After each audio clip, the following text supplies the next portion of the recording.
इसका lecture number क्या है? 32।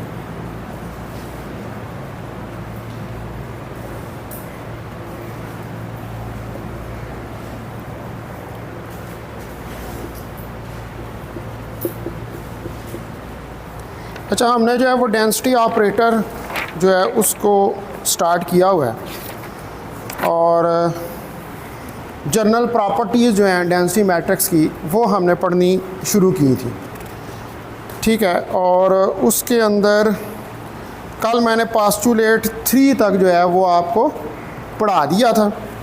आज जो है वो हमने पास्टुलेट 4 उसको स्टडी करना है।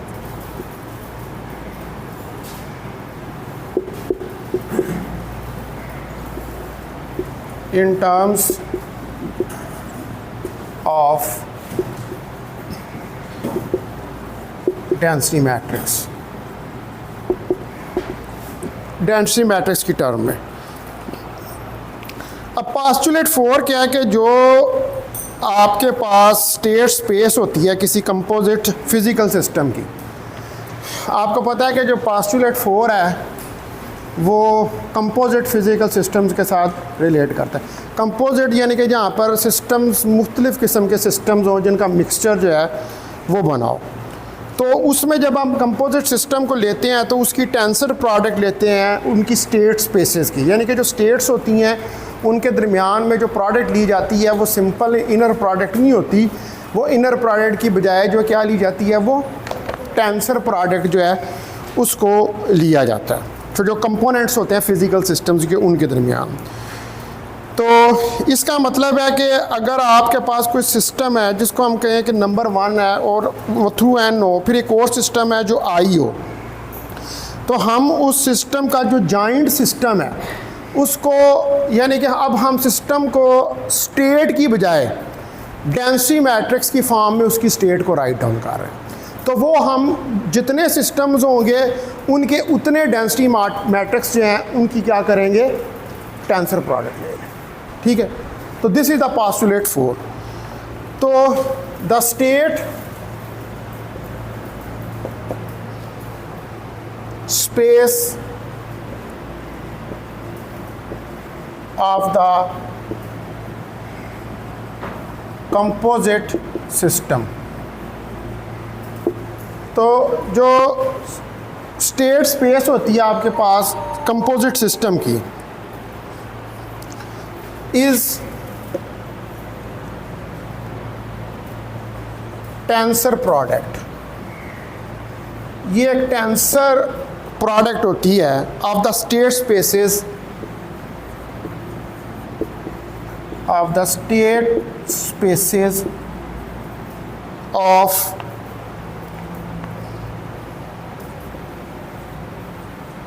the component physical systems, ठीक है, जो कंपोनेंट फिजिकल सिस्टम्स होते हैं। तो मोर ओवर अगर हमारे पास सिस्टम्स हों, more over if we have systems numbered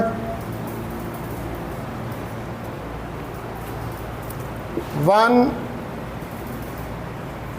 through n, ठीक है, इसको n तक ले जाएं, n सिस्टम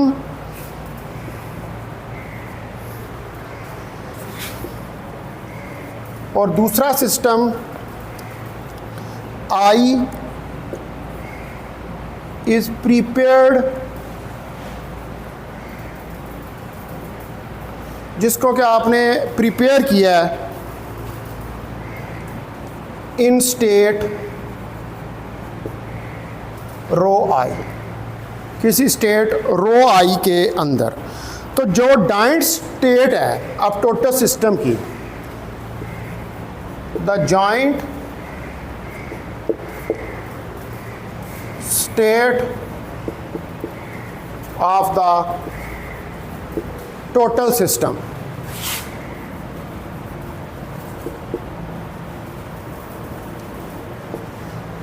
अब जो जॉइंट स्टेट है आप इस टोटल सिस्टम की, उसको आप राइट डाउन करेंगे in terms of density operator, यानी कि रो 1 स्टार ऊपर सर्कल, रो 2 स्टार ऊपर सर्कल, रो 3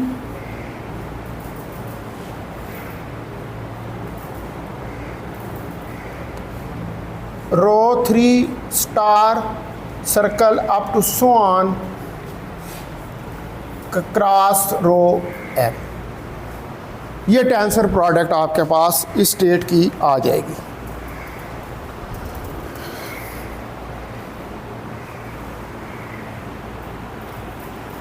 तो अब ये सारी जो ये फोर्थ पास्टुलेट हो गया आपके पास। अब ये जो सारी आपने फार्मूलेशन की है, ठीक है, इसमें आपने क्या किया कि जो स्टेट वेक्टर्स थे उन स्टेट वेक्टर्स को you have converted into density operator, ठीक है, उनको आपने डेंसिटी ऑपरेटर के अंदर जो है वो कन्वर्ट कर दिया, ठीक है, इन चारों पास्टुलेट्स के अंदर। तो जो फार्मूलेशन है in fundamental postulate quantum mechanics की in terms of the density operator is mathematically equivalent to the description of the state vectors, यानी कि जिस तरह आप स्टेट वेक्टर को डिस्क्राइब करते हैं उसी तरह आप डेंसिटी ऑपरेटर या डेंसिटी मैट्रिक्स को भी डिस्क्राइब करते हैं। यानी कि डेंसिटी मैट्रिक्स एक आसान तरीका हो जाता है जहाँ पर इंसेंबल ऑफ स्टेट्स आ जाती हैं एज़ कम्पेयर टू कि आप वहाँ पर अलग-अलग सबके स्टेट वेक्टर्स लें और सिस्टम को सॉल्व कर, सिस्टम उस तरह भी सॉल्व हो जाता है वैसे भी सॉल्व लेकिन क्वांटम इन्फॉर्मेशन के अंदर हमें बड़े सिस्टम्स हैं उनके साथ डील करना पड़ता है, इसलिए यहाँ पर डेंसिटी मैट्रिक्स अप्रोच जो है वो ज़्यादा अच्छी रहती है। यानी कि थ्योरेटिकली इसके ज़रिए आप इंटेंगलमेंट को बड़ी ईजीली जो है वो चेक कर सकते हैं। तो क्वांटम मैकेनिक्स जो है इसमें डेंसिटी जो ऑपरेटर अप्रोच है इसकी दो एप्लीकेशन जो हैं वो ज़्यादातर हमारे पास आती हैं। एक तो जो आती है डिस्क्रिप्शन ऑफ क्वांटम सिस्टम जिसकी स्टेट आपको पता ना हो, और डिस्क्रिप्शन ऑफ सब सिस्टम ऑफ क्वांटम सिस्टम्स, और यानी कि एक ऐसा सिस्टम कि जिसकी स्टेट का आपको ना पता हो, और दूसरा एक कंपोजिट सिस्टम है जिसके अंदर सब सिस्टम्स हों उनकी स्टेट का आपने पता लगाना हो। तो दो ये मेन इसकी क्या हैं एप्लीकेशंस हैं डेंसिटी ऑपरेटर की। तो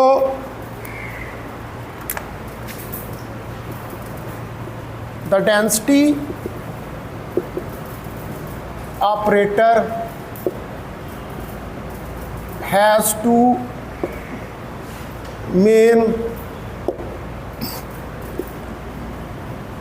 applications। तो हमारी इसके पास दो मेन एप्लीकेशंस हैं। नंबर वन एप्लीकेशन ये है कि जो description of quantum systems, the description of the quantum system, जो डिस्क्रिप्शन है क्वांटम सिस्टम की,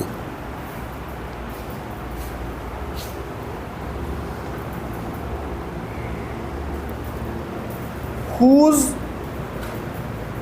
state is not known, जिनकी की स्टेट के बारे में आपको नहीं पता, ये पहली इसकी एप्लीकेशन, ठीक है। आपने डिस्क्राइब करना है सिस्टम को और आपको उसकी स्टेट का पता नहीं है, एक होगी। दूसरे नंबर पे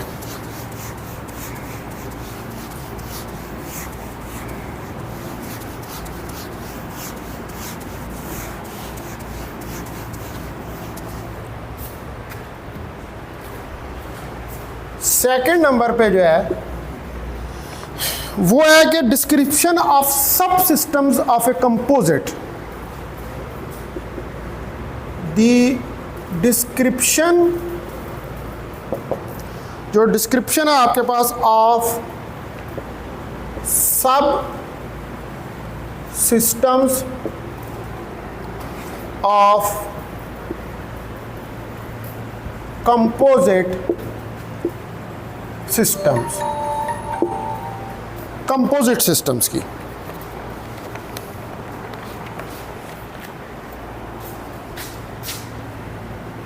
कंपोजिट सिस्टम और इसके अंदर डालें quantum, composite quantum system.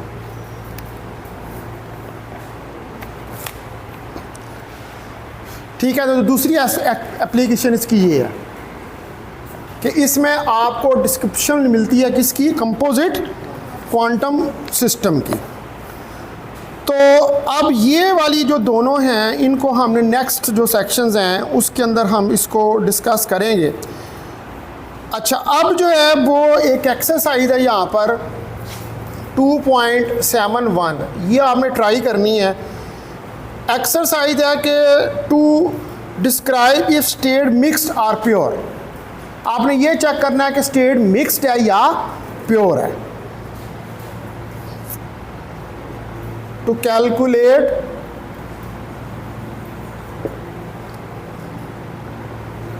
if a state is mixed or pure। आपने ये चेक करना है कि स्टेट मिक्स्ड है या प्योर है। तो इस केस के अंदर अगर हमारे पास रो जो है वो डेंसिटी ऑपरेटर है, रो एक डेंसिटी ऑपरेटर है, तो आपको ये शो करना पड़ेगा, show that trace of rho square less than equal to 1 है, and if rho is pure state. अगर ये कंडीशन फॉलो करता है तो ये प्योर स्टेट है, अगर ये कंडीशन फॉलो नहीं करता तो फिर ये मिक्स स्टेट है। तो ये आपने निकाल के देखनी, ठीक है, बड़ा आसान है ये। ठीक है, इसका रेफरेंस के लिए आप मैकमोहन को भी यूज़ कर सकते हैं, एआई के अंदर डाल लें, एआई भी आपको निकाल देगी। गूगल पे सर्च करें, वहाँ से भी आपको मिल जाए। ठीक है, लेकिन ये आपकी असाइनमेंट है, ये वो जो आपको मैंने दी हुई है ना, उसके अंदर ये आपने मुझे करके देना है ये वाला। ठीक है, ट्रेस ऑफ रोज का लेस देन इक्वल टू 1 अगर ये है तो प्योर, अगर ये नहीं है तो फिर प्योर नहीं है। फिर आपके पास कौन सी स्टेट आएगी, फिर मिक्स स्टेट जो है वो आ जाएगी। अच्छा, अब यही जो हमारे पास ये पास्टुलेट्स हैं, ये जो अभी हमने डेंसिटी ऑपरेटर के लिए स्टडी किए हैं, इसमें अगर हम ये सपोज करें कि जो आइगन वैल्यूज़ और आइगन वेक्टर्स हैं डेंसिटी मैट्रिक्स के, इनकी भी स्पेशल सिग्निफिकेंस है with regard to the ensemble of quantum states. उन क्वांटम स्टेट्स के रिस्पेक्ट से कि जिसकी रिस्पेक्ट से आप जो डेंसिटी मैट्रिक्स है उसको डिस्क्राइब करते हैं। देखें, जब भी हम डेंसिटी मैट्रिक्स को डेवलप करते हैं ना, तो डेंसिटी मैट्रिक्स डेवलप करने के लिए हमेशा रूल ये होता है कि आप उसके आइगन वैल्यूज़ और आइगन वेक्टर्स फाइंड करने पड़ते हैं।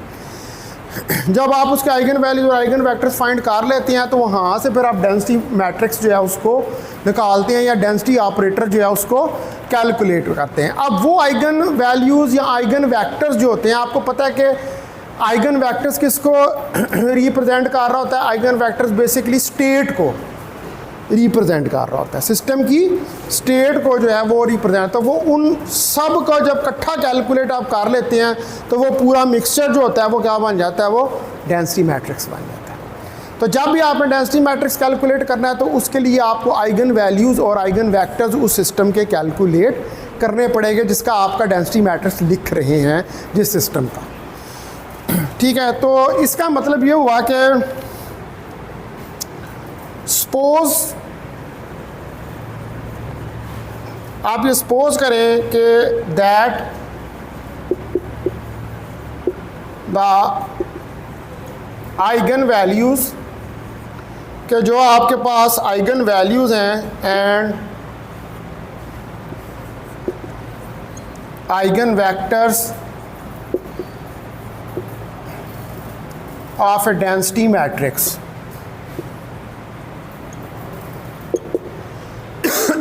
और जो आइगन वेक्टर्स हैं आपके पास डेंसिटी मैट्रिक्स के हैव सम स्पेशल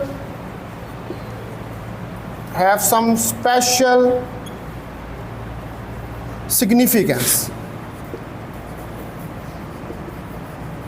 इनकी एक स्पेशल सिग्निफिकेंस है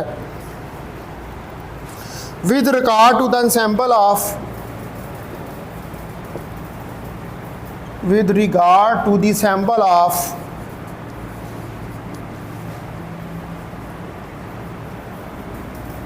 quantum states, क्योंकि क्वांटम स्टेट्स के साथ रिलेटेड है.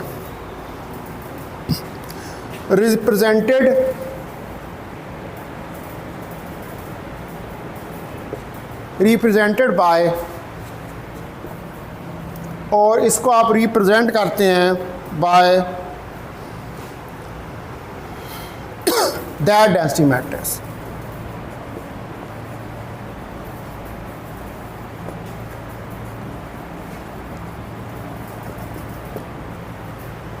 इस डेंसिटी मैट्रिक्स की मदद से, यानी कि एंसेंबल की जो स्टेट्स होती हैं उनको इस डेंसिटी मैट्रिक्स की मदद से जो है वो डिस्क्राइब किया जाता है.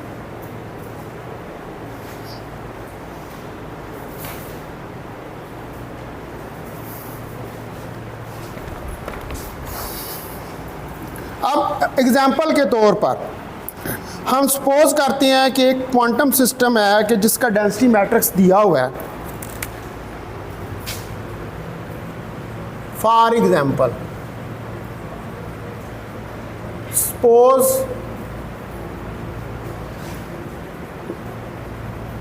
We have a quantum system. हमारे पास एक क्वांटम सिस्टम है with density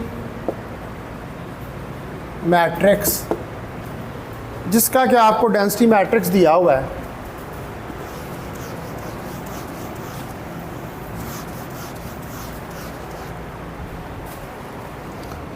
और वो डेंसिटी मैट्रिक्स क्या दिया हुआ है? रो 3/4 0 0 प्लस 1/4 1 1. इसको कह देंगे कि इक्वेशन नंबर 1 है. अब ये या तो स्टेट 0 में होगा जिसकी प्रोबेबिलिटी 3/4 होगी, या ये स्टेट 1 में होगा जिसकी प्रोबेबिलिटी 1/4 होगी. तो इसका मतलब ये है कि हम ये कह सकते हैं कि ये वाला जो डेंसिटी मैट्रिक्स है must be in the state 0 with probability, और इसकी probability जो है वो आओगी आपके पास 3/4 and in the state 1,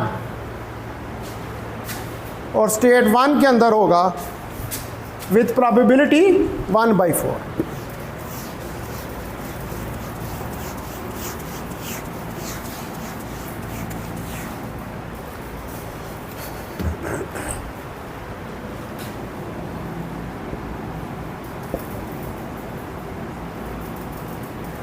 with probability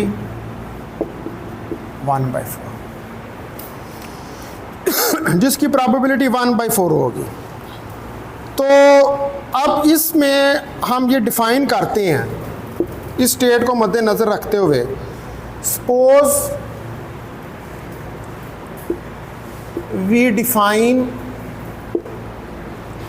अब एक स्टेट ए लेता हूँ मैं जो कि 3/4 अंडर रूट 0 के बराबर है प्लस 1/4 अंडर रूट 1 के बराबर है. इसको मैं कहता हूँ ये इक्वेशन 2 है. इसी तरह लेता हूँ एक स्टेट बी जो 3/4 0 के बराबर है और -1/4 √1 के बराबर है, इसको इक्वेशन नंबर 3 कह देता हूँ।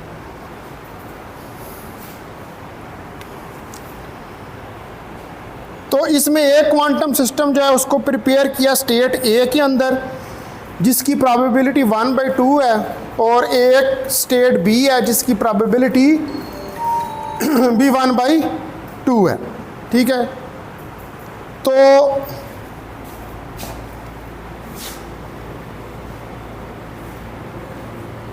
And quantum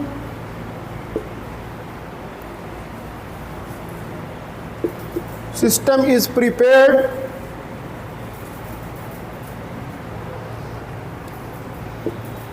in state A। State A में प्रिपेयर किया विद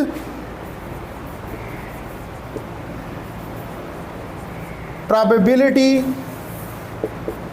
1/2, जिसकी प्रोबेबिलिटी 1/2 है,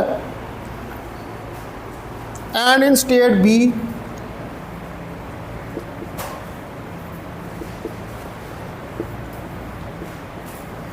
with probability 1/2, और उसकी probability भी 1/2 है, यानी कि दोनों की क्या है, हाफ probability है दोनों केसेस के अंदर, चाहे स्टेट ए है चाहे स्टेट बी है। तो दोनों केसेस के अंदर इनकी probability जो है वो आपके पास हाफ probability जो है वो आ जाएगी, चाहे ये स्टेट ए है चाहे ये स्टेट बी है।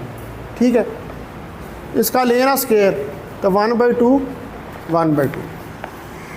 प्रोबेबिलिटी आ जाएगी। अच्छा, तो इसका मतलब है कि यहाँ पर हम ये चेक कर सकते हैं कि फिर जो करस्पॉन्डिंग डेंसिटी मैट्रिक्स है इसके लिए, अब मतलब ये जो स्टेट्स हैं इनके करस्पॉन्डिंग आपके पास डेंसिटी मैट्रिक्स जो है वो क्या बनेगा।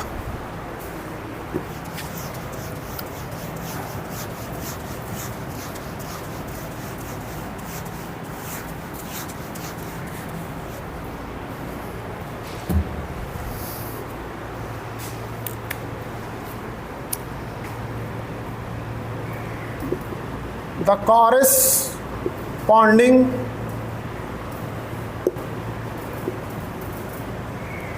density matrix is, तो जो corresponding density matrix है वो है आपके पास रो 1/2 A प्लस 1/2 B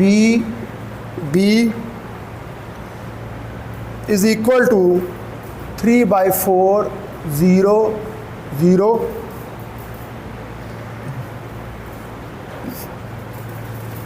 प्लस 1/4 1 1।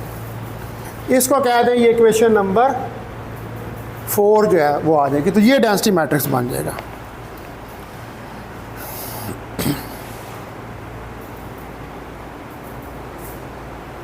तो अब यहाँ से आपको क्या पता चल रहा है कि दो डिफरेंट सिस्टम्स हैं। ठीक है, हमने एक ए स्टेट डिफाइन की और एक बी स्टेट डिफाइन की, और उसका ये डेंसिटी मैट्रिक्स निकल आया। तो इसका मतलब है कि दो डिफरेंट स्टेट्स जो हैं इनका सेम डेंसिटी मैट्रिक्स जो है वो आपके पास निकला। ठीक है, डिफरेंट सिस्टम्स ए की डेंसिटी मैट्रिक्स को डिस्क्राइब कर रहे हैं, यानी कि वो दोनों स्टेट्स उस डेंसिटी मैट्रिक्स के अंदर इंक्लूड हो गई है। ठीक है, तो that is these two different ensembles, ये जो दो डिफरेंट ensembles हैं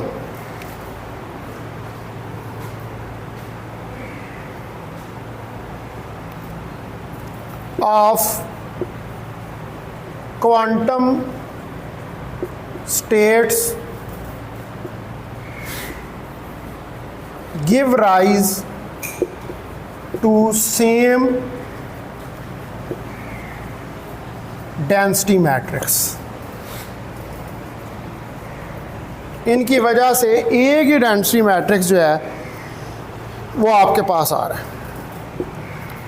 तो इन जनरल जो आइगन वैल्यूज़ और eigen vectors and density matrix के वो जस्ट ये इंडिकेट करते हैं कि one of many possible ensembles, जो बहुत सारे इंसेम्बल हैं, that may give rise to specified density matrix. लेकिन यानी कि आइगन वैल्यू और आइगन वेक्टर्स किसी भी डेंसिटी मैट्रिक्स के बेसिकली उस डेंसिटी मैट्रिक्स को कैलकुलेट करने या उसको स्पेसिफाई, उसको डिस्क्राइब करने के लिए इस्तेमाल होते हैं। ये मैंने पहले आइगन वेक्टर्स और इनकी फॉर्म में लिखा है ना ये, और उसके इसकी मदद से क्या बना दिया, डेंसिटी मैट्रिक्स जो है वो बना दिया।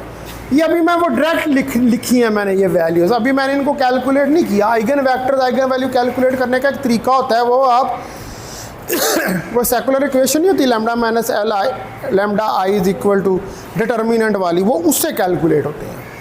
ठीक है, वो अभी मैंने उनको कैलकुलेट नहीं किया, वो आप आगे जाके कैलकुलेट करेंगे उनको एग्जांपल्स के अंदर। ठीक है, मैंने जस्ट सिर्फ बताया कि इस तरह ये डेंसिटी मैट्रिक्स जो है वो बन सकता है।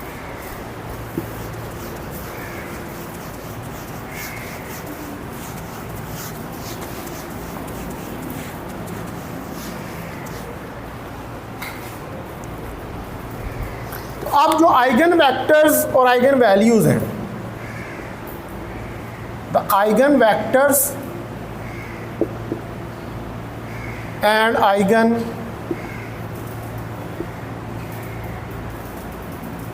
values। तो अब आपके पास जो आइगन वेक्टर्स और आइगन वैल्यूज हैं of a density matrix,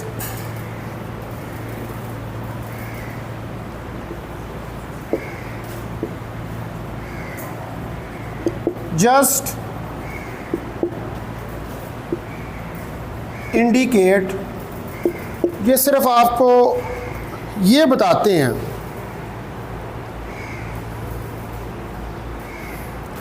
one of many possible ensembles, one of many possible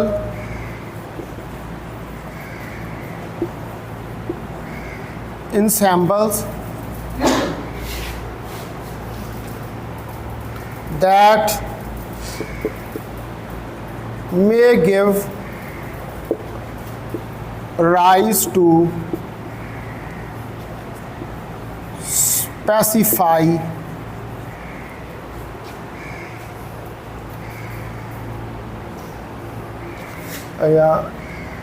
give rise to specific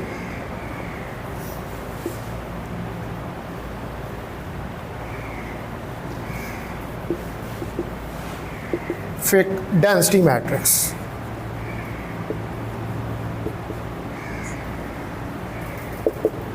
यानी कि मुख्तलिफ आइगन वैल्यूज आइगन वेक्टर मुख्तलिफ इंसेम्बल्स की वजह से जो डेंसिटी मैट्रिक्स होता है उसको डिस्क्राइब करता है। ठीक है जी, यानी कि इंसेम्बल्स जो होते हैं उनके आइगन वैल्यूज़ और आइगन वेक्टर्स को कैलकुलेट कर लिया जाए तो आप उसका डेंसिटी मैट्रिक्स निकाल सकते हैं। ठीक है, अच्छा जी, अब यहाँ पर हमने ये जो सारी डिस्कशन की है इसके अंदर जो है वो जो इंसेम्बल्स हैं, मतलब जो भी आप मतलब कौन से इंसेम्बल्स आप यूज़ कर रहे हैं कि जिनकी वजह से डेंसिटी मैट्रिक्स बन रहा है। अब ऑब्वियसली हम यहाँ पर वो इंसेम्बल्स यूज़ कर रहे हैं जिनकी वजह से डेंसिटी मैट्रिक्स बन रहा है कि जिनके अंदर क्या है, हमारे पास क्वांटम स्टेट्स हैं। ठीक है, जिसके अंदर हमारे पास क्वांटम से मतलब ये नेचुरल क्वेश्चन है राइज होता है कि what class of ensemble does give rise to particular density matrix, कि कौन सी क्लास है कि जिसकी वजह से कोई डेंसिटी मैट्रिक्स जो है वो अराइज होता है, कौन सी क्लास ऑफ इंसेम्बल्स हैं कि जिसकी वजह से कोई डेंसिटी मैट्रिक्स बनता है। ठीक है, दैट इज़ अ क्वेश्चन कि किस किस्म की होनी चाहिए। तो अब उसका आंसर जो है वो ये है कि हम जो है वो मुख्तलिफ एप्लीकेशंस क्वांटम कंप्यूटेशन और क्वांटम इंफॉर्मेशन के अंदर यूज़ करते हैं जिसके अंदर जो अंडरस्टैंडिंग है क्वांटम नॉइज़ की और क्वांटम एरर करेक्शंस, उनको स्टडी किया जाता है, जिसकी मदद से आपको ये पता चलता है कि हम कौन से इंसेंबल्स जो हैं उनको डेंसिटी मैट्रिक्स बनाने के लिए इस्तेमाल कर रहे हैं। ठीक है,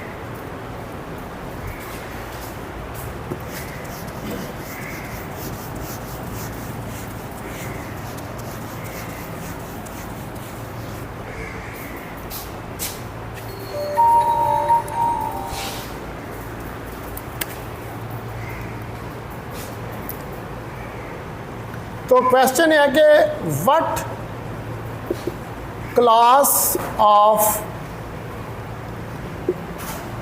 ensemble does give rise to particular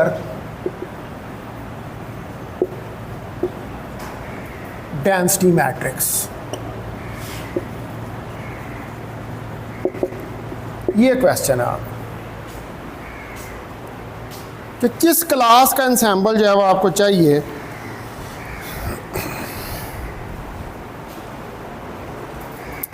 तो इसकी जो है वो एप्लीकेशंस हैं क्वांटम मैकेनिक्स के अंदर। इसका सॉल्यूशन जो है, it's solution is there are many applications, कि इसकी बहुत सारी एप्लीकेशंस हैं in the understanding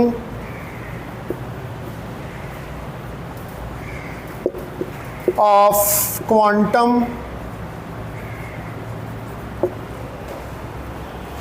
noise and quantum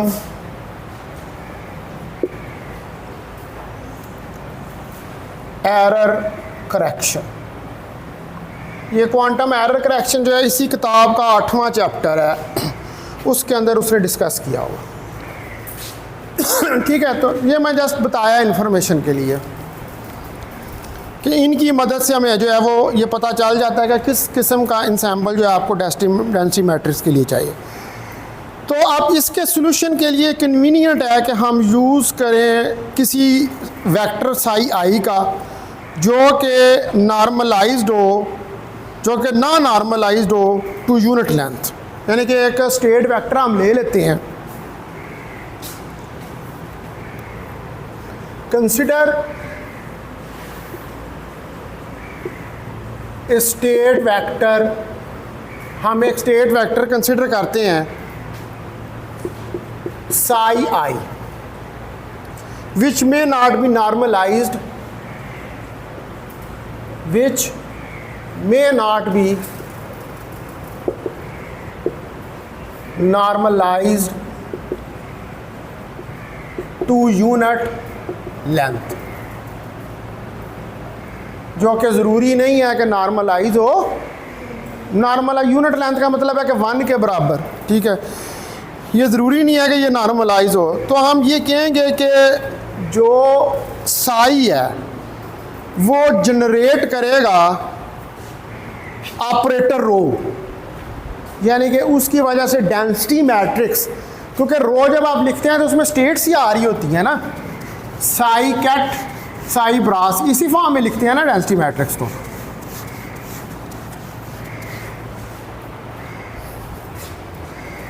तो इसका मतलब है कि वी से that the set psi I, ये जो सेट है, ये सेट क्यों मैं इसको कह रहा हूँ, I 1 2 3 4 5 ये इंडेक्स है पूरा इसके अंदर बहुत सारी स्टेट्स आ जाएंगी, तो इसलिए मैं इसको सेट कह रहा हूँ। जनरेट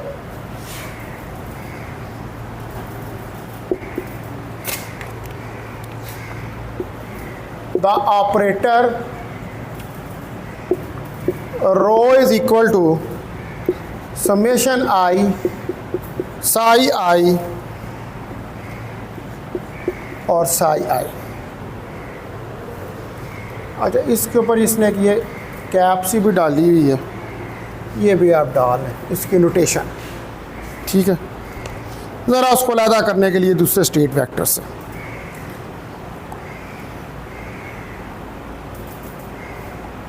अब इसके अंदर जो करेक्शन है,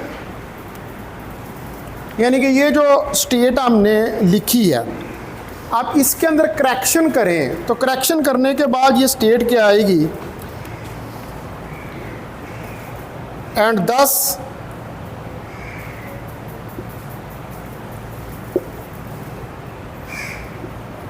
connection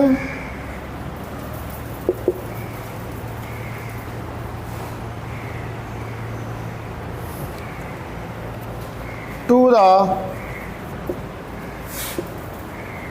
usual ensemble, और इसका कनेक्शन जो है किसी usual ensemble picture of density operator. ठीक है, किसी डेंसिटी ऑपरेटर के साथ अगर इसका कनेक्शन है, उसको अगर हम एक्सप्रेस करें, is expressed by the equation, और इसके लिए आप इक्वेशन राइट डाउन करेंगे कि psi i is equal to p of i, इसकी प्रोबेबिलिटी, और साथ साई ऑफ आई, ये इक्वेशन आएगी।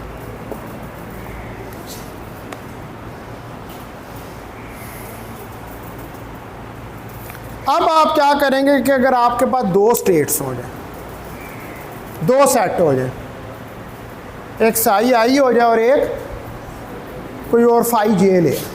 अभी तो मैंने एक सेट के लिए लिखा है ना, अगर मैं दो सेट्स की बात जो है वो करूं,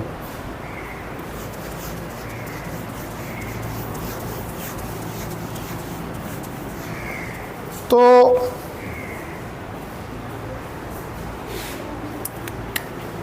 व्हेन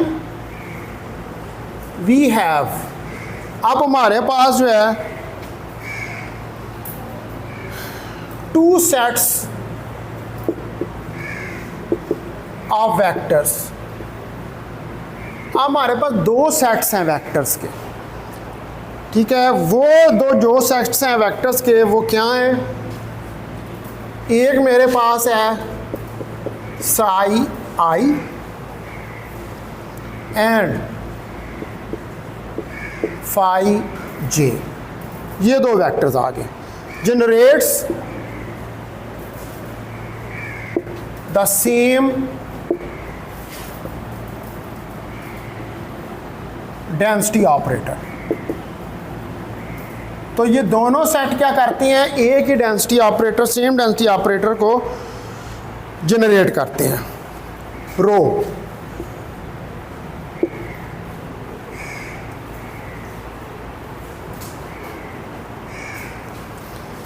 ठीक है जी, तो अगर आप दो भी यूज़ करें तो तब भी उसके लिए सेम डेंसिटी मैट्रिक्स ही निकलेगा, एक सेट भी हो चाहे दो सेट्स हो, तो दोनों के मिल के एक ही डेंसिटी मैट्रिक्स जो है वो आपके पास निकल आएगा।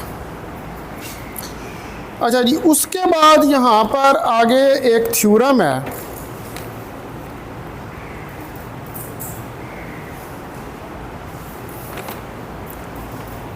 थ्योरम यह है कि unitary freedom in the ensemble of density matrices, कि आप जो इंसेंबल है डेंसिटी मैट्रिक्स का, उसके ऊपर यूनिटरी ट्रांसफॉर्मेशन जो है उसको किस तरह अप्लाई कर सकते हैं।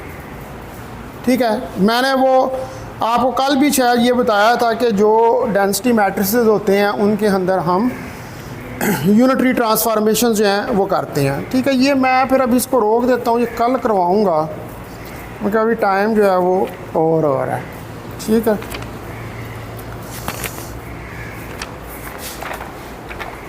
ये डेंसिटी मैट्रिक्स जो है that is you can say, ये डेंसिटी मैट्रिक्स जो है that is the heart of quantum information science. ये हार्ट है इसका, पूरी क्वांटम इंफॉर्मेशन साइंस इसके ऊपर बेस करती है। आप जब लोग आप रिसर्च में जाएंगे, अगर आप में से किसी ने क्वांटम इंफॉर्मेशन, तो उसको डेंसिटी मैट्रिक्स ही कैलकुलेट करना आना चाहिए। सारे सिस्टम जितने भी हैं, मसला हम आप एक 3 लेवल एटम लेते हैं, उसको किसी क्वांटाइज फील्ड के साथ इंटरेक्ट करवा देते हैं और हम कहते हैं जी उसकी इंटेंगलमेंट चेक करनी है।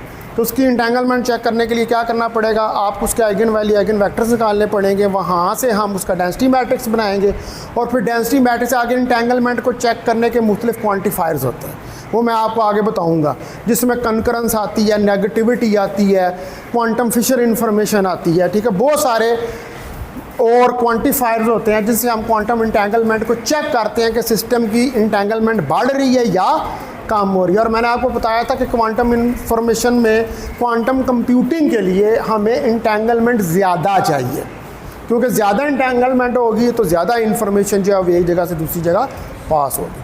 तो यही ज़्यादातर सिस्टम्स जो हैं उनको चेक किया जाता है कि किन सिस्टम्स के अंदर आपके पास इंटेंगलमेंट ज़्यादा आ रही है, ठीक है।